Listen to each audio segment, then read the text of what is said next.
Olá, hoje nós vamos para o capítulo 4 do livro do Eclesiástico. O capítulo 4 faz para a gente 3 observações. Primeiro, em relação ao pobre, né, esse cuidado para com a caridade, com a verdadeira esmola. Né? Esmola significa você realmente olhar para o pobre e perceber que ele precisa e você ir ao encontro dele. Segunda coisa, é algo muito interessante, é a sabedoria que educa, né? Mais uma vez, o tema da sabedoria, sabedoria que realmente educa e nos transforma.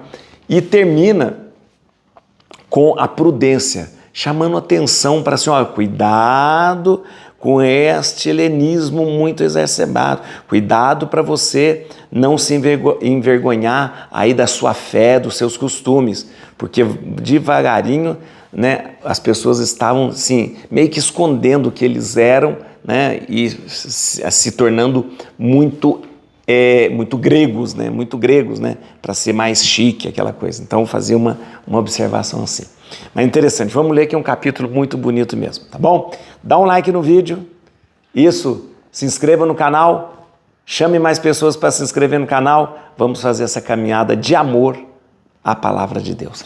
Bíblia na mão, Espírito Santo no coração, então a gente vai, nesse momento, ler o capítulo 4, que é muito bonito. Vamos lá. Meu filho, não negues esmola ao pobre, nem dele desvie os olhos, não desprezes o que tem fome, não irrites o pobre em sua indigência, não aflijas o coração do infeliz, não recuses tua esmola àquele que está na miséria. Não rejeites o pedido do aflito, não desvies o olhar, o rosto do pobre, não desvies os olhos do indigente, para que ele não se zangue. Aos que pedem, não des motivo de te amaldiçoarem pelas costas, pois será atendida a imprecação daqueles que te amaldiçoam na amargura de tua alma. Aquele que o criou o atenderá. Torna-te afável na assembléia dos pobres.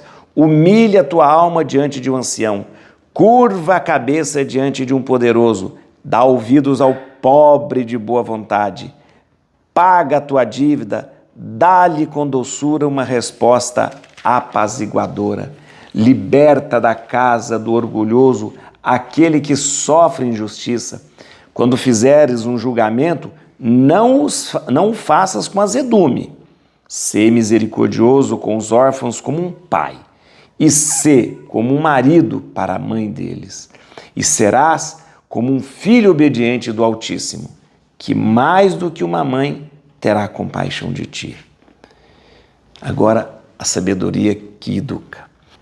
A sabedoria inspira a vida aos seus filhos, ela toma sob sua proteção aqueles que a procuram, ela os precede no caminho da justiça. Aquele que a ama, ama a vida. Aqueles que velam para encontrá-la sentirão sua doçura. Aqueles que a possuem terão a vida como herança, e Deus abençoará todo lugar onde ele entrar.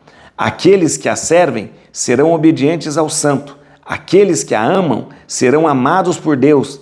Aquele que a ouve julgará as nações. Aquele que é atento em contemplá-la permanecerá seguro. Quem nela põe sua confiança terá como herança sua posteridade a possuirá. Pois na provação ela anda com ele e escolhe-o em primeiro lugar. Ela traz-lhe o temor, o pavor e a aprovação. Ela o atormenta com a sua penosa disciplina, até que, tendo-o experimentado nos seus pensamentos, ela possa confiar nele. Então, ela o porá firme, voltará a ele em linha reta. Ela o cumula de alegria, desvenda-lhe seus segredos e enriquece-o com os tesouros de ciência, de inteligência e de justiça. Porém, se ele se transviar, ela o abandonará e o entregará às mãos do seu inimigo. Nesse último momento, nós vamos ver sobre a prudência diante aí dessa helenização. Meu filho, aproveita-te do tempo e evita o mal, para o bem de tua alma, não te envergonhes de dizer a verdade, pois há uma vergonha que conduz ao pecado e uma vergonha que atrai glória e graça. Em teu próprio prejuízo, não te mostres parcial, não mintas em prejuízo de tua alma, não tenhas complacência com as fragilidades do próximo, Não retenhas uma palavra que pode ser salutar. Não escondas sua sabedoria pela tua vaidade, pois a sabedoria faz-se distinguir pela língua, o bom senso, o saber e a doutrina pela palavra do sábio, e a firmeza pelos atos de justiça. Não contradigas de nenhum modo a verdade, envergonha-te da mentira cometida por ignorância. Não te envergonhes de confessar os teus pecados, não te tornes escravos de nenhum homem que te leve a pecar.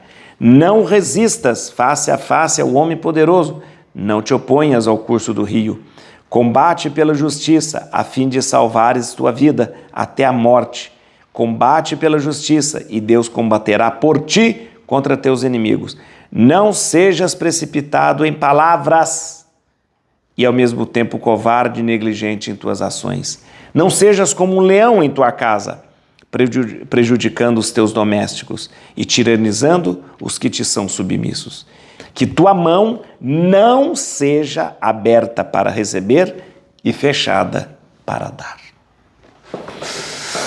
Olha quanto ensinamento num capítulo bem curtinho que nós tivemos aqui. Quanto ensinamento. Primeiro, a questão do pobre. Isso, gente, é sempre visto como algo importante. A gente, para chegar a Deus, a gente passa pelo pobre. Ninguém chega a Deus se não passar pelo pobre. O pobre sempre será essa porta, né, que nos leva a Deus. Por isso, quando você tem diante de si alguém que necessita, que precisa, e o pobre não precisa ser somente o pobre estrupiado, esfarrapado, mas o pobre é aquele necessitado que está ao seu lado e que pode até estar dentro da sua casa, que precisa do seu amor, precisa da sua atenção. Esta será a medida do tamanho do seu coração e do seu amor. O coração generoso para com quem precisa, o coração generoso para quem está necessitado, mostra o tamanho do nosso amor. Mostra o tamanho do nosso amor. Por isso, a Bíblia sempre teve um cuidado para com o órfão, que era o mais desvalido que estava lá, com a viúva. A viúva, quando perdia o marido, a mulher não podia trabalhar. Se não podia trabalhar, ela não podia comer. Então ela tinha que esmolar. O órfão era pequenininho. Quem vai cuidar desse órfão? A mãe? A mãe, que era viúva? Não tinha jeito, né? Então, esse cuidado. E Deus vê com olhos realmente diferentes aquele que tem a mão aberta para ajudar o outro. Aliás, o evangelho todo, nós temos a noção bem clara do que Jesus diz. Jesus faz uma opção pelo pobre. Você não vê Jesus andando com ricos. Você não vê Jesus andando com milionários. Você vê Jesus andando com os pobres, com o leproso, com a prostituta, com os pobres, né? Então Jesus tem uma opção pelos pobres. Por quê? Porque, volto a dizer, o pobre a gente chega a Deus passando pelo pobre. Agora, é interessante, no segundo momento, como esse capítulo traz para a gente algo, mais um aprofundamento sobre a sabedoria. A sabedoria, ela é a que dá todo o toque na nossa espiritualidade. Ela que me educa, ela que me instrui, ela que me leva. E é interessante que aqui volta o tema de todos os livros sapienciais, de sabedoria, de provérbios, desse livro Eclesiásticos, de Eclesiastes, né? A sabedoria, né? como aquilo que vem de Deus para me colocar no caminho que realmente me conduz àquilo que é verdadeiro, né? Então, dar ouvidos à sabedoria e viver pela sabedoria. Viver pela sabedoria. Outra coisa que é importante a gente lembrar nesse capítulo aqui é um momento em que o próprio texto de Eclesiastes pede a gente prudência diante dessa helenização. Deixa eu te explicar por quê. Estava todo mundo, havia uma busca, né, incessante, eu já te expliquei, naquele período da dinastia Seleucida, de helenizar os costumes, a religião, a fé. Então, estava ficando, era meio démodé se você não fosse grego.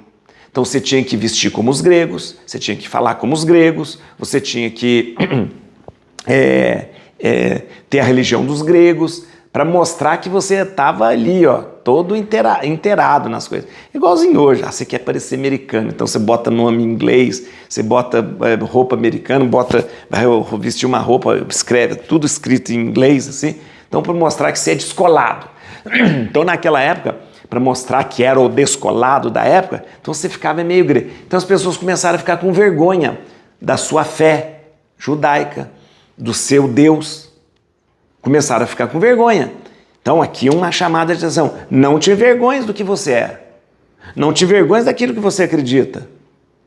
Não. Porque fala assim, há uma vergonha que conduz ao pecado. Essa vergonha de se envergonhar do seu Deus. Há outra vergonha que conduz à graça. Qual outra vergonha que conduz à graça? A vergonha do pecado. Então, e é interessante que chama atenção. E aí ele termina dizendo, olha, é importante que você confesse os seus pecados, que você veja o que você está fazendo errado, que você não tenha vergonha de confessar aquilo que você fez de errado. Né? Interessante. Vamos lá, vamos agora aqui alguns versículos que eu queria explicar para você. Aqui a primeira parte a gente fica muito claro, né? A importância do pobre na nossa vida de espiritualidade, né? E a importância de se ter um olhar diferente para o pobre. Agora, no versículo 14, 15 e 16, olha que interessante isso aqui. Aliás, isso é todos eles, ó. 14, 15, 16, 17, 18. Só para você saber aqui, ó. No texto nosso aqui, no texto da Bíblia que você tem, traduzido pelo neto do Ben Sirac, é assim, aqueles que a possuem, né, possuem a sabedoria, terão vida. Aqueles que a servem a sabedoria. Aquele que a ouve, que nela põe com sua confiança. Mas, no original de Ben Sirac, lá no original, aqui a sabedoria é como se estivesse falando conosco. Sabe aquele estilo de que a sabedoria foi personificada? Então, no original está tudo na primeira pessoa, está tudo assim, ó. Aquele que me possui terá a vida eterna. É a sabedoria falando, né? Aquele que me serve será obediente. Aquele que me ouve julgará. Quem põe a sua confiança em mim terá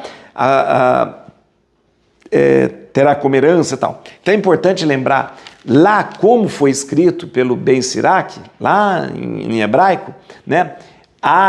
O texto colocava na primeira pessoa, como se fosse a sabedoria falando, que era um recurso dos livros sapienciais, a sabedoria como uma pessoa falando, ó, quem me ouve, quem me segue, quem me tem. Então, é um estilo de lembrar que a sabedoria como a sabedoria que vem de Deus, né, ela de certa forma é personalizada. Aliás, é como se o próprio Deus falasse, ó, se você me tem, se você me segue, se você está comigo, né? No 23 aqui, ó, meu filho, aproveita-te do tempo, evita o mal. Para o bem de tua alma, não te envergonhes de dizer a verdade, pois há uma vergonha que conduz ao pecado e uma vergonha que atrai a glória e a graça. Aqui da vergonha de quê? Aquilo que eu falei para você, né? É uma admoestação àquelas pessoas que estavam se envergonhando da sua fé, de serem judeus, de ter, de repente, de seguir o Deus verdadeiro, né? Então as pessoas estavam ficando com vergonha, porque todo mundo era grego, daí ele lá, eu sou judeu. Não, então ele ficava meio querendo ser grego. Ficava querendo só conversar de filosofia, só querendo ter os costumes gregos, né? Falando a língua grega, né? Então, é uma demonstração, falando, não te envergonhes de que você é, né? Não te envergonhes. Ele fala, uma vergonha conduz ao pecado, essa vergonha que você tem da sua fé. Outra vergonha conduz à graça, a vergonha do pecado, de ter vergonha do pecado, tá? E no versículo 36, assim a gente termina, olha que bonito isso aqui, que a tua mão não seja aberta para receber e fechada para dar. Isso aqui eu queria explicar para você. Isso aqui já é um conceito muito cristão, que a sua mão não seja aberta para receber, só ficar recebendo, mas e fechada para dar. Já é um conceito cristão encontrado, sabe aonde? Na doutrina dos apóstolos. Essa ideia já está na Didaquê. Você já leu a Didaquê? Não leu a Didaquê? A gente podia um dia fazer um estudo só sobre a Didaquê. A Didaquê, gente, é um escrito dos 12 apóstolos, foi escrito entre o ano 60 e 70, a maioria dos apóstolos estavam vivos e eles escreveram um livrinho pequenininho com 16 capítulos, explicando como é ser cristão. É chamado Didaquê porque Didaquê em grego significa doutrina, ensino, né? A palavra didático vem, né? Doutrina, ensino. Então os apóstolos pegaram e escreveram 16 capítulos.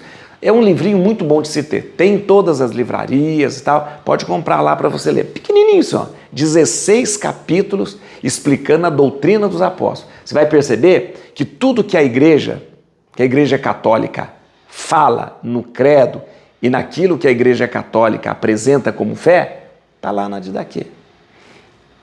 Literalmente, e com uma fidelidade impressionante. Se você pegar a doutrina católica, e comparar com a doutrina dos apóstolos, você vai ver, meu Deus, é a mesma coisa. A igreja católica não desviou isso, daquilo que os apóstolos deixaram escrito. Está duvidando de mim? Vai ler lá, não precisa duvidar não. Vai lá ler. Didaquê. Aliás, na internet tem, porque internet, se você quiser entrar aí, Didaquê, baixa isso e leia. É maravilhoso, né? É maravilhoso, né? Porque foram os apóstolos que falaram, Jesus deixou isso pra gente, no ano 60. Jesus deixou isso pra gente. A igreja que nós estamos aqui, que nós vivemos, a igreja que foi fundada sobre Cristo e que Pedro é o nosso líder, está aqui, na Didaquê. Por isso que não tem como você falar assim, a igreja católica não é uma igreja fundada por... Tá lá, na Didaquê, é documento, né? Não tem jeito de você desviar. É Didaquê. E aí, eu só estou falando da Didaquê porque, na verdade, a Didaquê, esse aqui já é um conceito que a gente vai encontrar na Didaquê. Até tive uma ideia, quando a gente acabar de ler a Bíblia, a gente vai fazer um estudo sobre a Didaquê. Vai lá para frente, tá bom? Et crucem domini fugit partes adversae, vit teleo detribiuda radix Davidi. Aleluia.